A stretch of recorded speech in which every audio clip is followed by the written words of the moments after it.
Boker Tov Umvorach. Nous savons que le Shabbat, après la lecture de la Torah, il y a la lecture de la Haftara. Question, pourquoi est-ce que ça s'appelle Haftara? Quel est le sens de ce nom? Pourquoi est-ce que la lecture du Navi, de ce petit passage après le Maftir, s'appelle Haftara? Alors, l'explication la plus simple serait de dire que le mot Haftara, l'itpater, c'est lorsqu'on se sépare de quelqu'un. Il y a deux homonymes, Patour et Niftar. Patour, c'est par exemple quelqu'un qui est dispensé, qui est acquitté d'un jugement. Alors on dit, il est Patour. Celui qui est condamné s'appelle Hayav, celui qui est acquitté s'appelle Patour.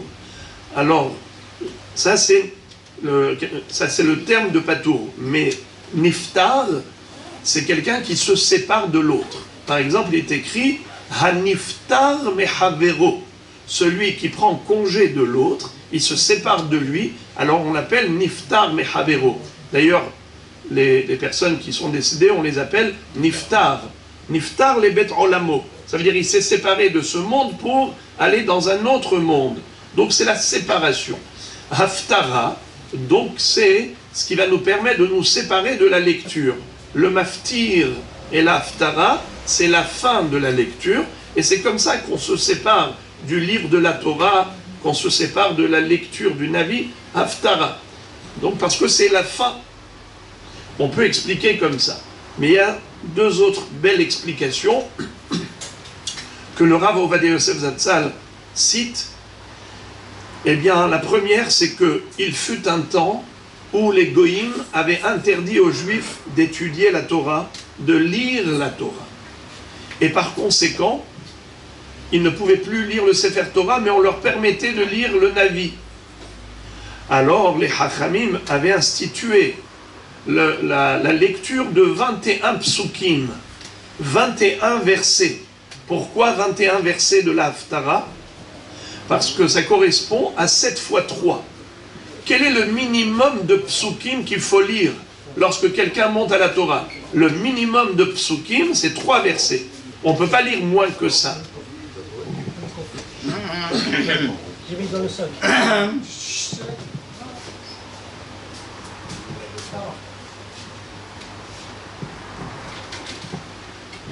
Étant donné qu'on ne peut pas lire moins de 3 psukim, il y avait combien de olim? 7.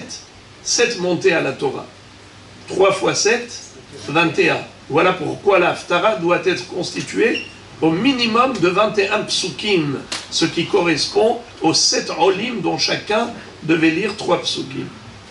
Autre explication, alors maintenant vous avez compris pourquoi ça s'appelle Haftara? Parce que par la lecture du Navi, on s'acquittait de la lecture de la Torah. Donc ici le mot Haftara, c'est dans le sens de Patour. Patour, on est quitte, on s'acquitte par cette lecture, au lieu de lire la Torah convenablement. Deuxième explication, c'est qu'au début, les Goïms avaient interdit les deux lectures.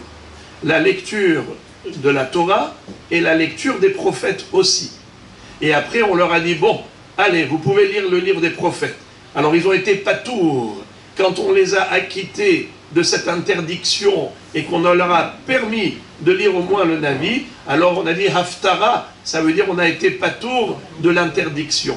Acquittés de cette défense que les Goïms avaient instituée à l'encontre d'Israël, comme ils ont voulu effacer l'identité juive, ils ont voulu éradiquer toute trace de judaïsme, mais finalement, Baruch Hashem, on a la chance aujourd'hui de pouvoir lire et la Torah, et le Navi, et les Ktuvim, et d'étudier Torah chez Be'alpeh, Ashrenu ma tov chelkenu man na'im goralenu.